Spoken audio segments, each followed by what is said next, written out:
Well, Don, it began for me in 1963 when I was assigned to the Supreme Headquarters Allied Powers in Europe.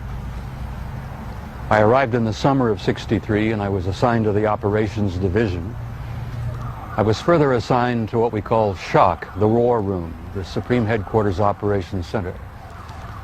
And at that time I was given a cosmic top secret clearance, which was and still is the highest level of security access that NATO has. When I was assigned to the War Room, I learned that a study had been initiated in 1961, and everybody was talking about it. They were gossiping about it. And the subject was UFOs, and that intrigued me a bit. When that study was concluded in 1964 and it was published, and I was still working in the War Room at that time, I had access to this document. I had a chance to read it. And having been exposed to it, I must tell you honestly that my life has never ever quite been the same.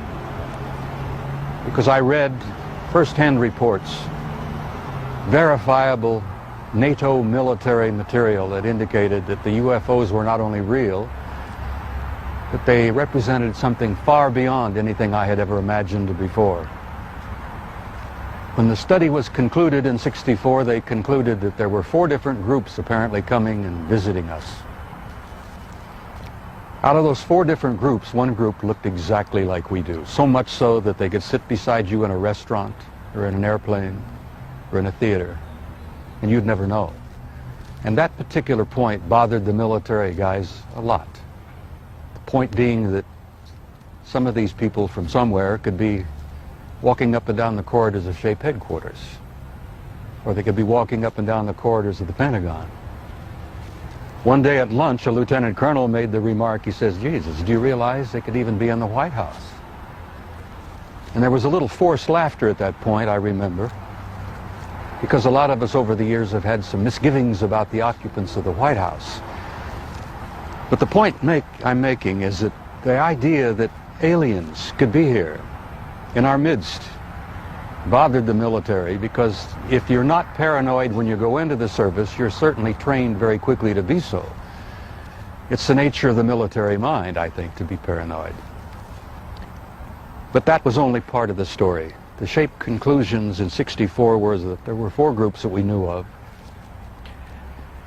They were apparently interplanetary. Some very likely were interstellar.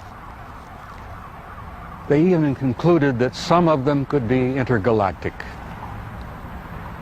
When I retired in 1976, many of our military people knew at that point that we were not simply dealing with visitations from people from other planets or star systems. They had concluded by '76 that some of these visitors very well might be multidimensional in their source.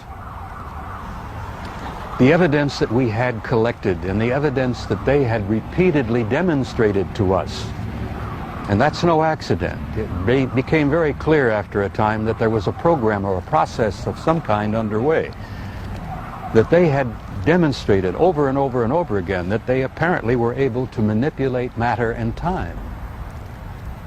Now this really shook up our scientists. There are a lot of new young scientists in particle physics today who talk about multiple dimensions. There's a brilliant young professor in New York by the name of Michio Kaku, who has written a brilliant book called Hyperspace, where they talk about 10 separate dimensions. I'm not enough of a physicist to try to explain to you what a dimension is, but the idea that there could be intelligences from somewhere else, from other dimensions, coming and going into our reality. It's been quite a shake-up in traditional science. I guess I speak out openly and bluntly about this because I feel so strongly about it. I violate my security oath every time I speak about it. I do it intentionally and I do it on purpose, because I feel so strongly that the American people not only have a right to know the truth, but they have a need to know the truth. The truth, Don, apparently is simply this, that we're not alone, we've never been alone. We are apparently part of an infinite universe filled with intelligent life. I find that exciting. It doesn't frighten me. The shape study concluded in '64 that if they, whoever they were malevolent or hostile, that they could have taken this planet and cleaned it up and eliminated us, turned us into dog food or whatever, a long, long time ago. That the historical evidence indicates that they'd been with us a long time, and I've concluded that we had what I like to call an intimate interrelationship with at least one of those groups, the group that looks exactly like we do. And that point is, I don't like the word alien. I don't think the term alien is appropriate at all here. I like to refer to them as family. We're related to them. I think they had a hand in our being here. And I think the time has come where we're about to meet our extended family. It's going to be very soon, and the people are not ready. And one of the reasons I do speak out so bluntly and so openly is if in some small way I can help people get prepared for this.